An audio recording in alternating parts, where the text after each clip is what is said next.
Welcome to the fax machine. Ooh, you guys scared?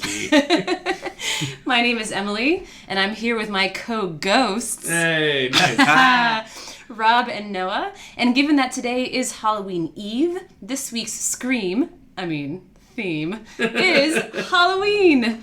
So per usual, we'll start off with an exchange of some factual treats and wrap up with a tricky quiz loosely inspired by the theme. And if you guys want to give us a treat, then give us a review, and 5 stars, preferably, on whatever podcast platform you use. And with that, let's get the switching hour, they're really more like 45 minutes, started. All right, Rob, what do you got?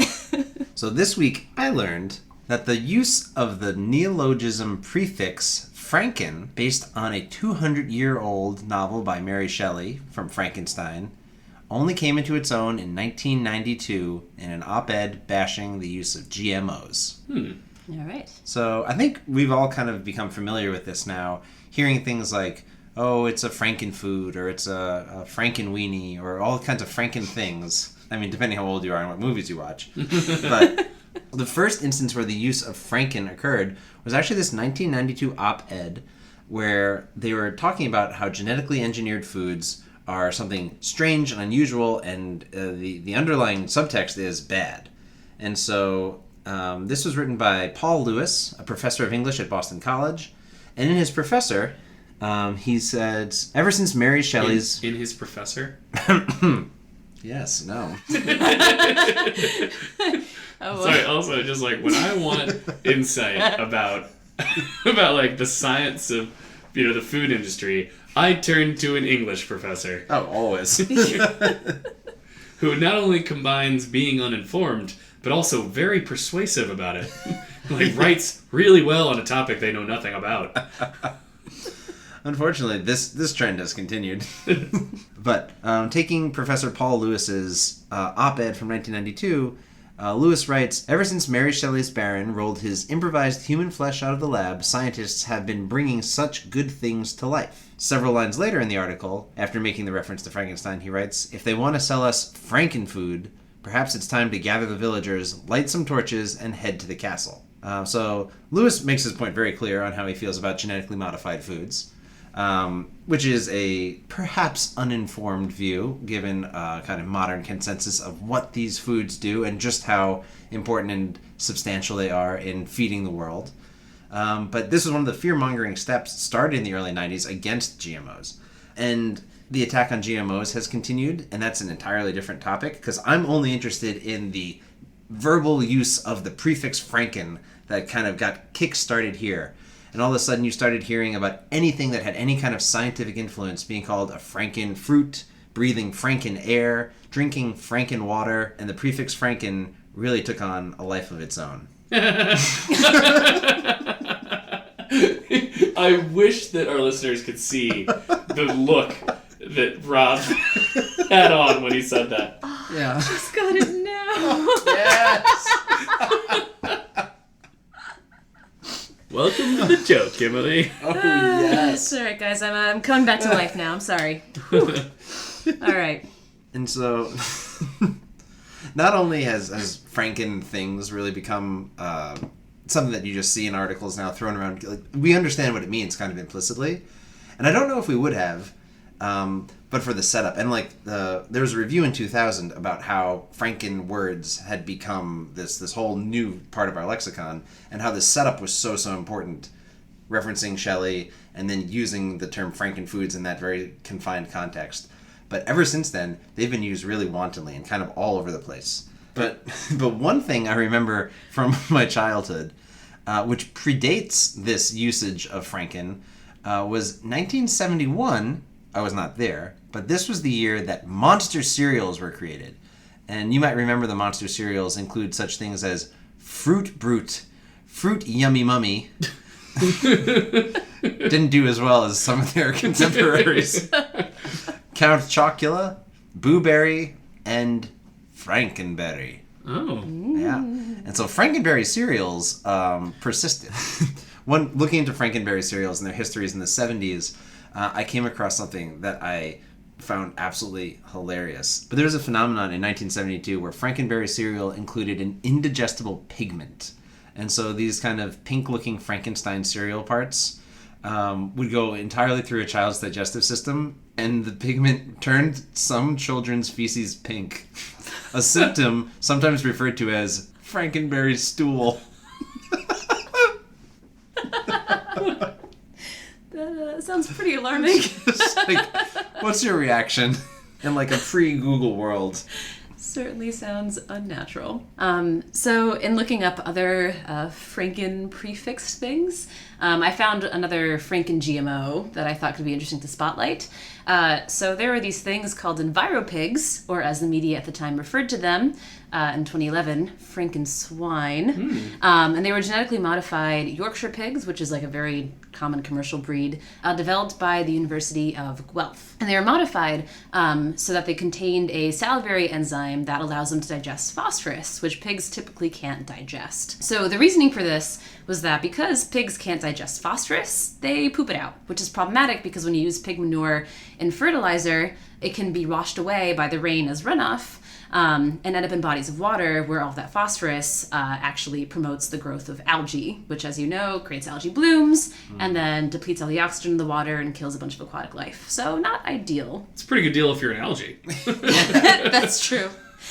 They're the real victims of this whole GMO thing. That's true. So the cool thing about this is that these phosphorus-digesting pigs could therefore reduce the amount of water pollution, and they'd also be less expensive to feed. So that would also reduce the energy requirement for meat production. So despite the fact that the Department of the Environment of the Canadian government actually approved of these enviropigs for human consumption, the project unfortunately lost funding in 2012, and all the enviropigs were killed. Although their genetic material has been stored in case we ever want to reintroduce them. So in other words, the enviropiggies never went to the market. Oh, jeez. No. Unfortunately, there was too much phosphate in their wee.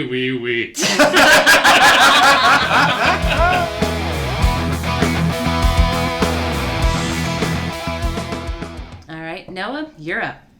This week I learned the Large Hadron Collider at CERN has proved that ghosts don't exist. Oh, that's no fun. There you go, science. Well, that's what science is all about. Ruining everyone's Thanks, fun. science. So, according to Professor Brian Cox, professional killjoy, theoretical physicist and home of the science podcast, The Infinite Monkey Cage, if ghosts really existed, then the LHC would have found evidence of them by now.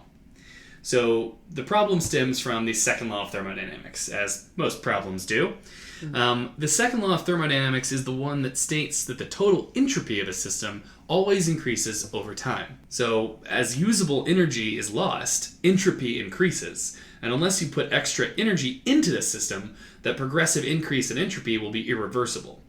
If energy is necessarily lost within a particular system, say if that system is doing anything that requires using more of it, such as haunting something or going, ooh, Going home in the night. yeah. That energy will just dissipate and won't be able to sustain itself. So essentially, Dr. Cox's point boils down to if there is some sort of pattern that carries information about us after we die, which can interact with other people or objects, i.e. a ghost, the medium that carries that pattern has to interact with the subatomic particles out of which our bodies and the objects around us are made.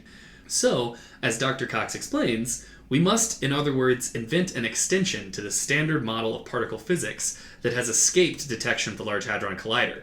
That is almost inconceivable at the energy scales typical of the particle interactions present in our bodies and the matter around us.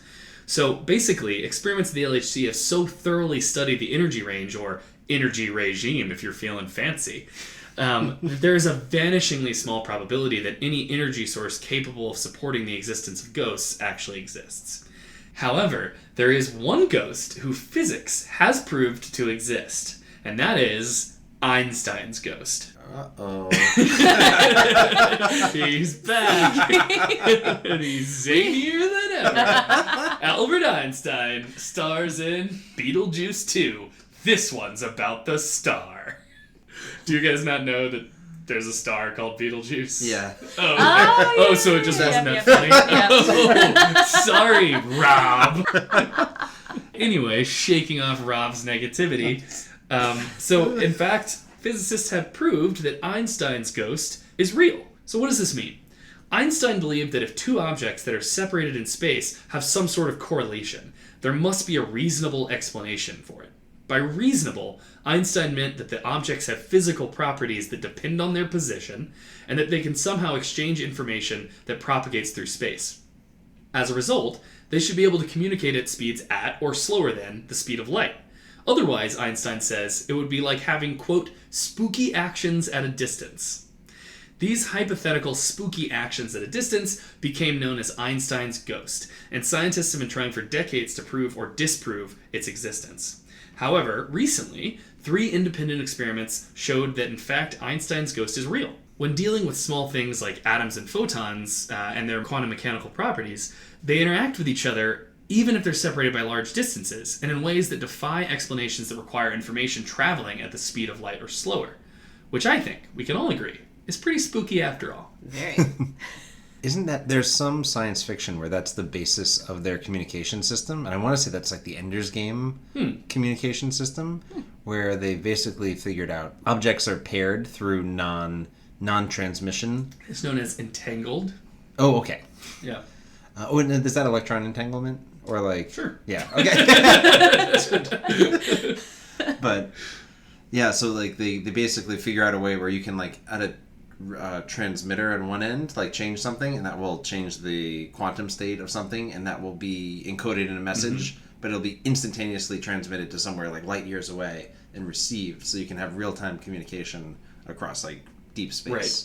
So one of the interesting things about this is that it has some cool implications for the development of quantum computing, as well as you've mentioned, communication over vast distances, but also like completely secure communication that can't be basically that can't be tapped, because if they did that, it would alter the message that went to the other one. Oh, interesting. Oh, that's really cool. So in trying to find things about this fact, you'd be shocked how many websites that are irreputable have opinions about the existence of ghosts. Whoa, would I? Yeah. Would I ever? There's theydon'twantyoutoKnowThis.com. That's very informative video series. Yeah. There's also theskeptic.com, which poses the question, if ghosts aren't real, how can we see them? Wait, I'm sorry, isn't The Skeptic like exactly how it sounds? So I did not read the article. This is a very, very short summary of that. Classic quality fax machine content.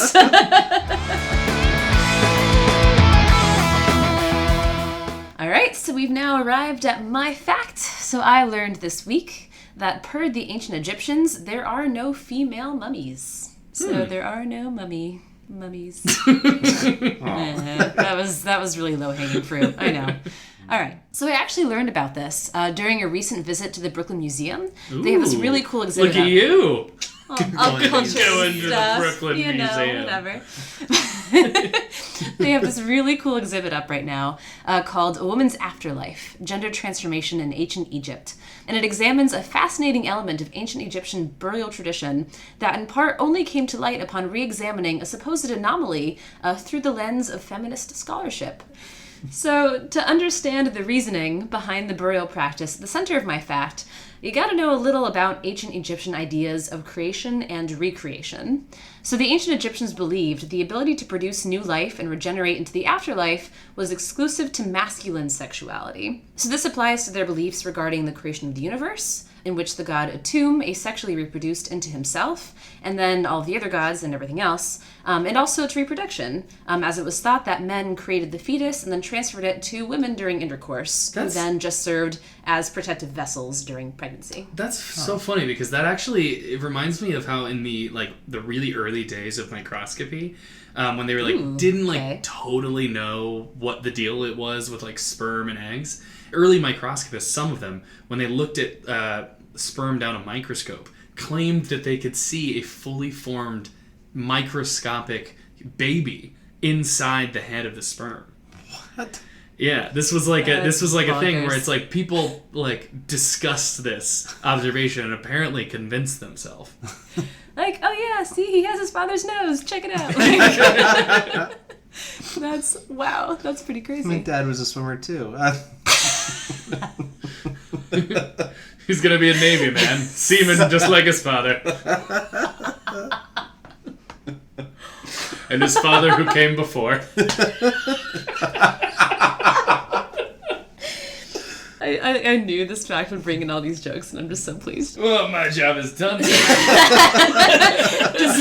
just ups and leaves. Yeah.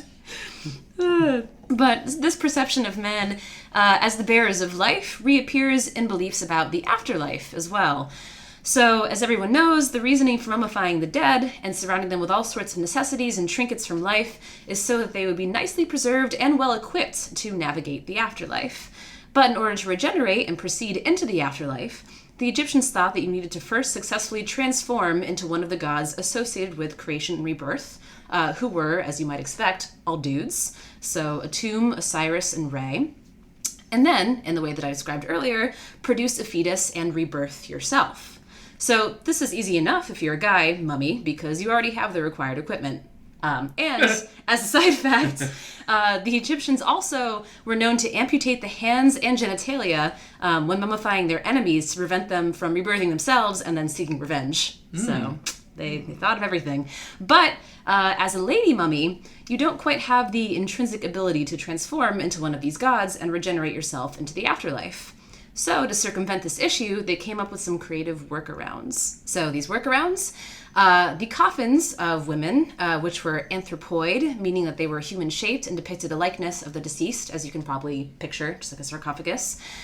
They were painted with red skin, which is a color typically associated with men, and were also largely androgynous looking, with only a few decorative elements to suggest that a female was interred inside. Additionally, the names of the deceased were written as Osiris plus a personal name, so if I were a mummy, I would be Osiris Emily. And funerary spells inscribed on the coffins addressed the interred using male pronouns.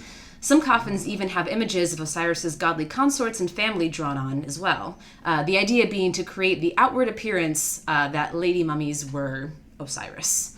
So by conducting these burial preparations and enlisting the assistance of a priest, it was believed that women could briefly metamorphose into a masculine deity just long enough to create a fetus for their own rebirth, and then afterwards revert back and be rebirthed as their female selves. Wow. Yeah. So, as the point of these practices was to trick the gods into thinking that lady mummies were guy mummies, it should come as no surprise that it similarly tricked archaeologists for decades. Who were probably all men. Exactly. And the curator of the Brooklyn Museum exhibit, Edward Blagberg, described in an interview that, when he was a student, these observations were explained away as just mistakes. Coffins were thought to have been mislabeled for their contents, which to me actually seems pretty crazy when you think about it, given the level of detail that went into the mummification and burial process. Like, if they're willing to take everyone's organs out and put them in jars, then they'd probably be like, oh, yeah, there's a dude in there. Oh, yeah, there's a girl in there. Okay. But they missed the forest for the trees kind of deal. Maybe that could be it. But regardless, a cool side effect of this improved understanding is that it's allowed us to revise our record of an ancient culture. So, for example, it's now recognized that a ruler during the First Dynasty named Merneith was actually a woman, though for much of history she was thought to be a king, and actually is recorded in the ancient records as such. But then again, so are Hatshepsut and Cleopatra. Though it's still unclear whether she was just a consort to the king or ruled in her own right for a while. If the latter is true, she would be the first female pharaoh and queen regnant, so female monarch, of equal status to a king, in recorded history. Oh, wow. Yeah. So a quote from the curator who I mentioned before that I think just kind of sums up this idea nicely. Feminism has changed the questions we ask of ancient history, as well as the questions we offer. This is a striking example of how feminism has provided a basis for new scholarship that reinterprets an ancient puzzle. So, perhaps the spookiest part of this fact is how implicit biases and social constructs constricts the lens through which we may view and understand other cultures and histories. That is spooky. Right? Keeps me up at night. I just kind of marvel at like the amount of effort that goes into like deceiving your deity, but that's like totally normal. It's like, all right, we're gonna trick all of the gods that made us and give us everything we need just so you can get into the afterlife, but shh, like don't let them know. Yeah, and also But I think the gods like they really do know, and they're just like, okay, like, oh, you, come on in, dude. You if that is silly your mortals. real name. That's so cute. Well, it's kind of conflicting, right? Because they're seen as and worshipped as omnipotent, but there's still this, coexisting idea of, but we can trick them if we just do this. I don't know. So there's a recent example of a female mummy. Was that in the 2017 movie starring Tom Cruise, The Mummy, where this, Classic. not to spoil anything, but there's a mummy and she's basically alive and evil and basically just wrecks everyone's day. And this is not a good movie. I mean, she was probably miffed that people thought she was a guy. Like, I don't blame her. That would set me off. Yeah. So there's a pretty good review of it on IndieWire. It says The Mummy is the worst Tom Cruise movie ever. And not only is it the worst movie Tom Cruise has ever made, it's also obviously the worst movie that Tom Cruise has ever made. It stands out like a flat note on a grand piano.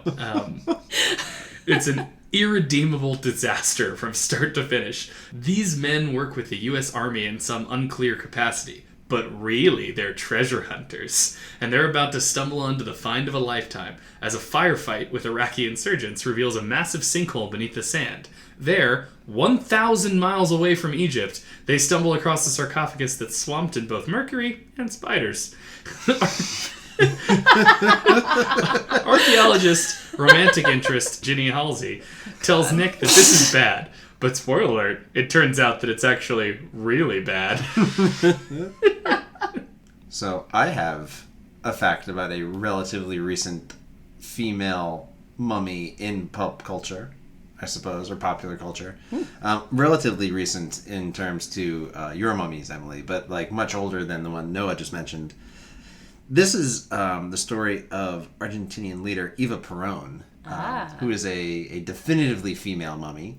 And so one thing I didn't know until a short while ago was that Eva Perón wanted to be mummified and preserved so that her body could remain. And it did. It was mummified and embalmed, and the corpse was kind of put on display as something that could be adored by Peronists and fans of hers until it disappeared 3 years after her death. And it went on an international world tour, kind of being hidden, smuggled across borders, temporarily buried under the guise of the Vatican under a fake name, until it made its way back to Argentina. Like some 60 years later, I believe. Oh, wow. And this just amazing story of the individual who had to restore the body for a show. So there's a man named Domingo Telechea who had a worldwide reputation for the restoration of art, antiques, and human remains. And so his... yeah. I mean, I'm sure he puts that on like the sign hanging at the end of his driveway that's like restoration of like upholstery and faces. Specialties. But so he received this like much traveled mummy of Eva Perón, and his job was like make it so that we can like put this out in public. And so this was in the 1970s when Argentina was still in turmoil and like the anti-Peronist movement was still very, very strong. And so he had like the entire time the fear that like while he was doing this restoration work, he would disappear, right. Which is a spooky way of saying be murdered. And so he did all this work in the early 70s, and then another military coup happened in Argentina, and many people, quote, disappeared. So this guy, Teleche, who had spent all this time restoring the mummy of Eva Perón, went into exile and actually never went back to Argentina. Wow. And he continued his career elsewhere as an art restorer. But he may not have done any more post-mortem work. But just kind of this amazing story of like the world's most famous modern mummy and like how it moved around the world and then like was called upon to be like touched up a little bit before it came home. So spooky. Yeah. Very morbid. It's definitely in the spirit of things. So I kind of just branching off of my fact, just kept reading about mummies because, again, this is how I spend my time. Yeah.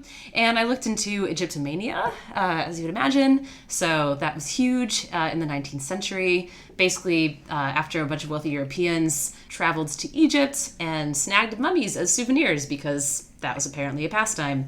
What I didn't know is that they would do all sorts of strange things with them. So just a few examples. Mummies were at the time ground up as medicine, both topical and oral, so feel free to barf. Wow. They'd also sometimes be ground up into paint. It's called Mummy Brown. Yeah. Which I think... What? Yeah, it's called Mummy Brown. It was a pigment. And I think that sounds like a sitcom. Like something. Mummy Brown. It's a Murphy Brown spinoff. That's great. It's a revival. Nice. I really like that. People liked the color that ground up mummies made. And so they used it. It's unlike anything else. Yeah.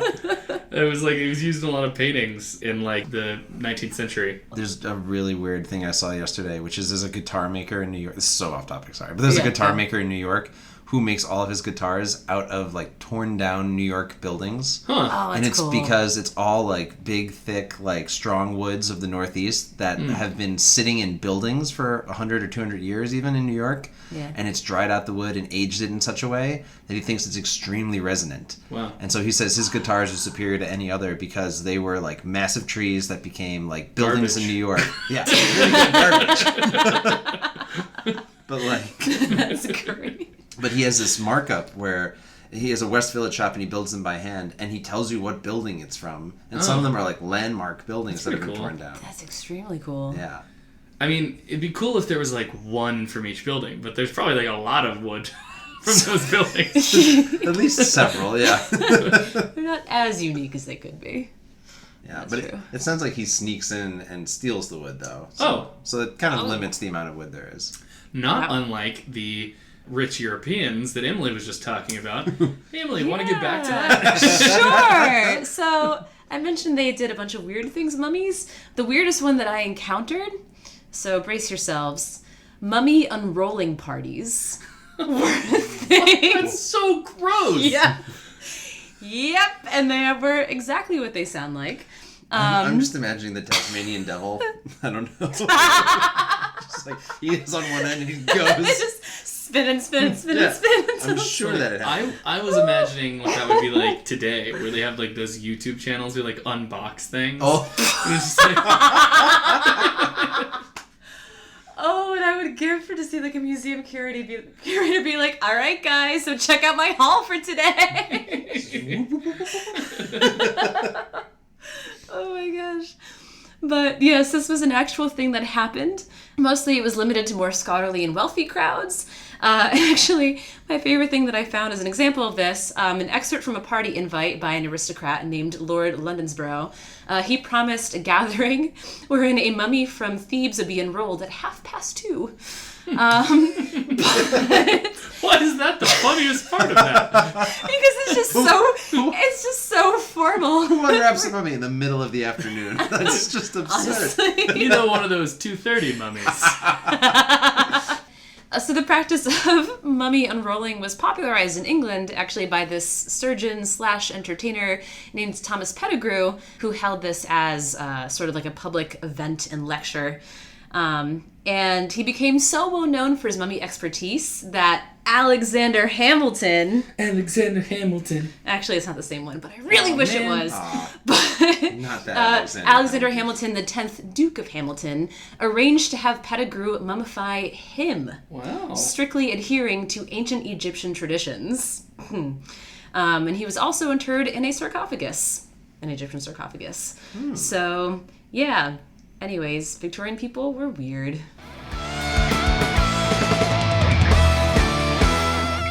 So we've reached the quiz portion of this episode.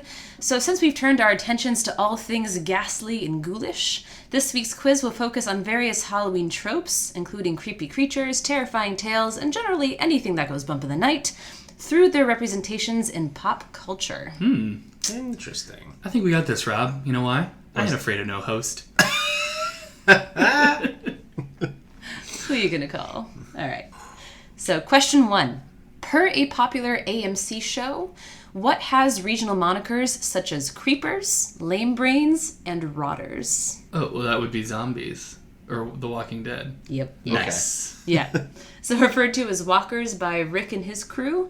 But as a very tangential fun fact, lame-brained was actually popularized as a term in the English lexicon by P.G. Wodehouse of Jeeves and Wooster fame, and some additional gems that he lent us, which feel free to use these, next time you just want to describe your state of inebriation. Washed, boiled, fried, lathered, illuminated, oiled, ossified, pie-eyed, polluted, primed, scrooched, stinko, squiffy, tanked, and woozled. Wow. So, drunk is just too boring. I'd rather be woozled. Okay. Well. Question 2. We're well on our way. Making progress. Question 2. In a classic story from American literature, what Halloween staple is found shattered on the ground next to a schoolmaster's hat? I'm thinking that would have to be a pumpkin. Pumpkin, yeah. Seems right. Yeah, pumpkin All right, or jack-o'-lantern. More specifically. Exactly. Legend of Right. Sleepy Hollow. Oh. Yeah, that is a moment of reckoning that poor Ichabod Crane is no more. Oh, yeah. So question 3. What company's mascot, named Ghostface Chilla, inspired by Ghostface Killah of the Wu-Tang Clan, was chosen to reflect the More impermanent like nature the of... Wu-Tang Clan. Hey! I just bumped to the wall. I'm so sorry to interrupt. No, don't apologize. But this mascot was chosen to reflect the impermanent nature of its product. So what's the company? Ghostface Chilla. So Yeah. it's something frozen That is that a could melt. ghosty kind of mascot. So it would melt. So maybe like an ice cream. It's a food, right? It's not a Did you not say that? Okay. No. All right, so it's not a food. It's something that's impermanent. Okay, so it's impermanence, something about Halloween, but it was the Halloween aspect of the ghost part. And it's a chilla. All right, So- I don't think we know. No. We're giving close up. enough. Okay, so the mascot itself is a ghost, and the company's product is an app. And Oh, that's- it's Snapchat. Yes. Oh, okay. Yeah, exactly. Actually, before it was called Snapchat, it had an even ghostlier name, which was Peekaboo. Okay, question 4. What Frankenstein-inspired film has earned more than $140 million at the box office, almost all of it in the years following its release in 1975? And it wouldn't be like some iteration of Frankenstein movies. No. So it's not like Young Frankenstein. It's Or Bride of Frankenstein is not in the title. Okay. It's inspired in the sense that they reanimate something dead. Mm-hmm. Okay. Weekend at Bernie's. He's not reanimated. So the key hint in this question is that almost all of the profits were reaped in the years following its release. So it was not popular when it first came out. But it's So become... it didn't get it that year. No. It was not... It didn't flopped. make any money that year. Exactly. Okay. 1975. It flopped when it first came out, but since then has made a lot of money. Flopped when it just came out. So... What are you doing? Oh, wait, is Give it me Rocky another Horror? hint. Yes! Yeah. What? Rocky Horror Oh, Picture Rocky Show. Horror. I was doing the I don't really know first. anything about that. And I feel like in my high school, people were like obsessed with it. And I don't know if maybe I was aware of it mostly because like at my high school, the cool kids were like the theater kids. Like for real, like they like bullied me. A measure of coolness. Got shoved in a locker by like Hamlet. Yeah, totally. But I do remember that they may have even like done Rocky Horror or something. In early undergrad, my friends and I had a Rocky Horror phase of like going to the midnight screenings, and it's a good time. But yeah, it's Rocky Horror Picture Show. It's also run continuously in theaters longer than any other movie in history, which is not bad for a film described as tasteless, plotless, and pointless by Newsweek when it first came out. Question 5. What term is used in reference to a communication breakdown and, in the sitcom community, an annoying pottery-making habit? So kind of an obscure reference. It's a word that references... Well, I don't know community well enough to get that. Okay. A communication breakdown. Yeah. Yes. So it's a very modern term. I bet that's going to be kind of an obscure term, too, that you like mainly got because it was from community. Is it like... it's a very common term. Oh, it's come with the advent of technology and texting. Is it a dead zone? Oh, no. That's interesting. Is it like ghosting someone? Yes. Yeah, really? nice. Precisely. Oh, Great. okay. Yeah, so exactly. Ghosting, like, someone ending a conversation, fading away. In the show, there's a gag in one of the episodes where the characters are in a pottery-making class and the instructor yells, "No ghosting!" in reference to the iconic scene from the film Ghost, starring Patrick Swayze and Demi Moore. That's so funny. So it's pretty great. You know what? Everyone forgets about Whoopi Goldberg in that scene. It was... And Whoopi, I am so sorry. Very nice. Question 6. What supernatural beings, according to an acclaimed children's book author, always wear gloves, have blue spit, and are, in quotes, bald as a boiled egg, which they conceal with wigs? They always wear gloves. They have blue spit, and they're concealed with wigs. And it's a children's book author. And so it's what supernatural being? Is that all the words you just said? Yes. Not in quite the right order, but you have the idea. Okay. So who spits blue? I'll give you a hint. I'll point you towards the author. Same person as James and the Giant Peach. Okay. Roald Roald Dahl. Dahl. Mm-hmm. Yeah. And so his supernatural things.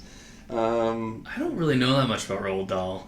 I know the Willy Wonka series, and then James and the Giant Peach, and then there must be another one about witches. Yes. Oh, witches. Yeah, right. The witches. That's right. Okay.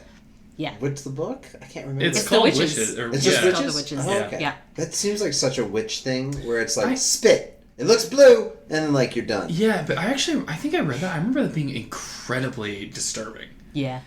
Like I remember it was just sort of like recommended. I must have been in like first or second grade. I was given that book, and I read it, and like I remember it was very scary because is this the book where like this kid finds himself at like a witch convention or something, and then he's like, oh my god, there are witches everywhere. This is terrifying, and he has to like how to hide from them. Yeah. That's the main part. And I remember. defeat them. Yeah, and it was they like really scary. Kill children. Yeah. Yeah. But it's really Oh, wow. it's a great book though. But yeah, it is pretty scary.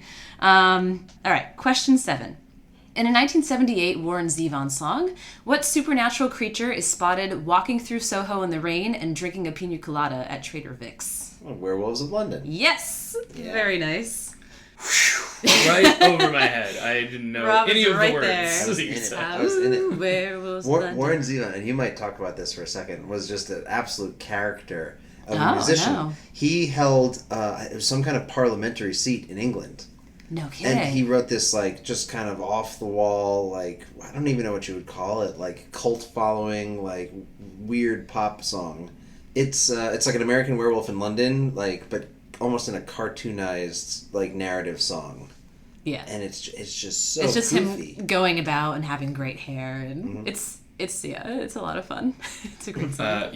Another person who was just an interesting person who happened to hold a seat in Parliament at some time was Isaac Newton, and his only ever recorded speech was to ask the usher to close a window because it was too chilly. Wow. Yeah. Motion.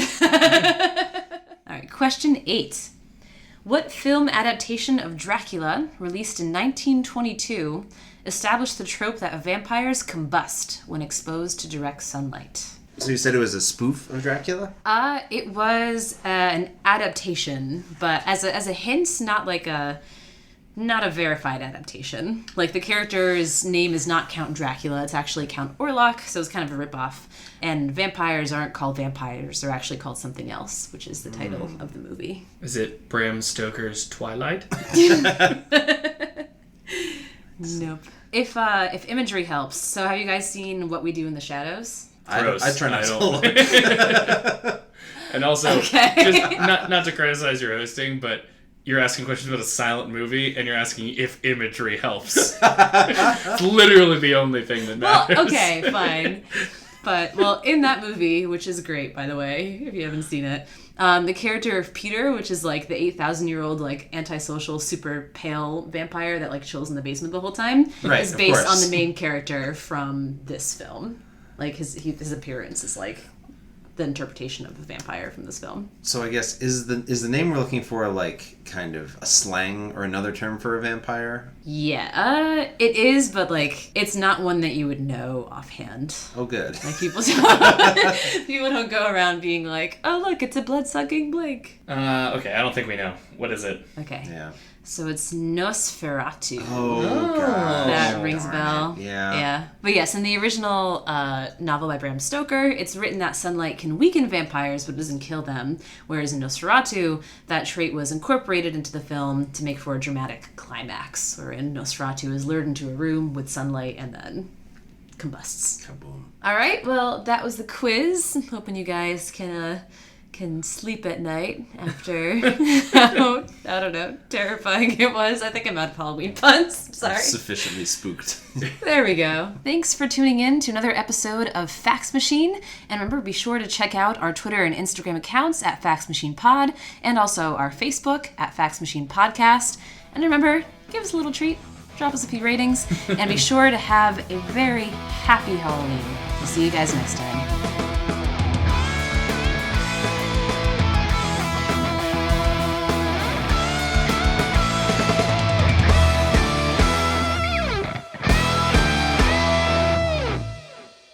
And if you guys want to give us a treat, which we'd love, because we love, nope. We love those sweet, sweet We treats. love those treats.